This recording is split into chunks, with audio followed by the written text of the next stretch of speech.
సాగర తీరం భాగస్వామ్య సదస్సుకు సిద్దమైంది. ఏపీని పారిశ్రామిక పెట్టుబడులకు కేర్ ఆఫ్ అడ్రస్ గా తీర్చిదిద్దాలని భావిస్తున్న ప్రభుత్వం రెండోసారి సిఐఐ సదస్సుకు ఆతిథ్యం ఇస్తోంది. ఈ సమ్మిట్ కు వివిధ దేశాల నుంచి పెట్టుబడిదారులు వస్తున్నారు. దీంతో భద్రత కట్టుదిట్టం చేశారు.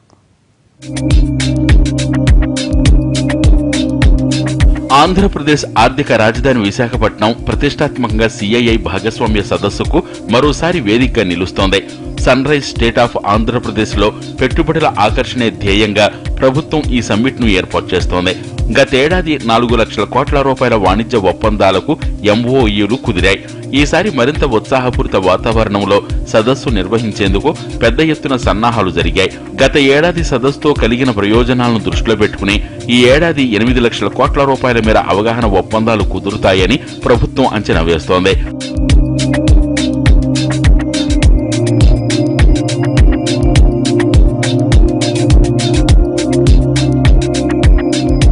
సిఐఐ సదస్సుపై విపక్షాలు విమర్శలు చేస్తుండటంతో చంద్రబాబు లెక్కలతో సహా వివరాలను మీడియాకు వివరించారు.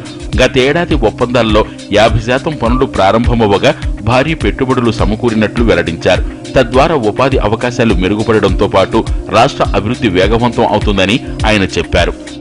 మొత్తం ఇన్వెస్టర్స్ మీట్ లో వచ్చింది కానీ మామూలుగా వచ్చింది కానీ 927 మొత్తం ప్రాజెక్ట్స్ వచ్చాయి. ఈ 927 గాను 5,03,978 కోట్ల రూపాయలు చేసి ఎంఓఏ చేశాం. ప్రపోజల్స్ వచ్చాయి. 10,05,506 ఎంప్లాయ్మెంట్ వస్తున్నాయి.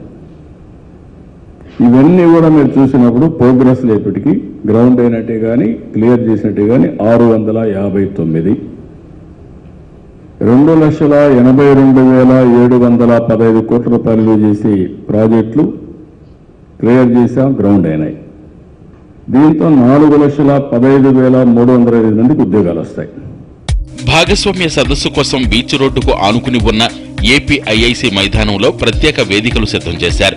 తాత్కాలిక కన్వెన్షన్ సెంటర్లు, అతిథుల కోసం విడిది కేంద్రాలు రెడీ అయ్యాయి. 12 ఆసియా దేశాల వాణిజ్య మంత్రులు, పారిశ్రామికవేత్తలు సిఐఐ భాగస్వామ్య సదస్సుకు హాజరు కానున్నారు. భాగస్వామ్య సదస్సు వేదికగా ఏపీ తీర ప్రాంత అభివృద్ధిలో అత్యంత కీలకమైన విశాఖ చెన్నై ఇండస్ట్రియల్ కారిడార్పై కేంద్ర రాష్ట్ర ప్రభుత్వాలు ఒప్పందం కుదుర్చుకోనున్నాయి.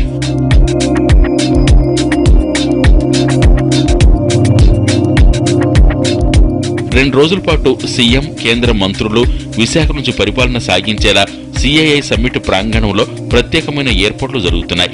ఇక దేశ విదేశీ అతిథులకు ఆహారం, వసతి సౌకర్యాల విషయంలో పక్కాగా వ్యవహరించింది జిల్లా యంత్రాంగం.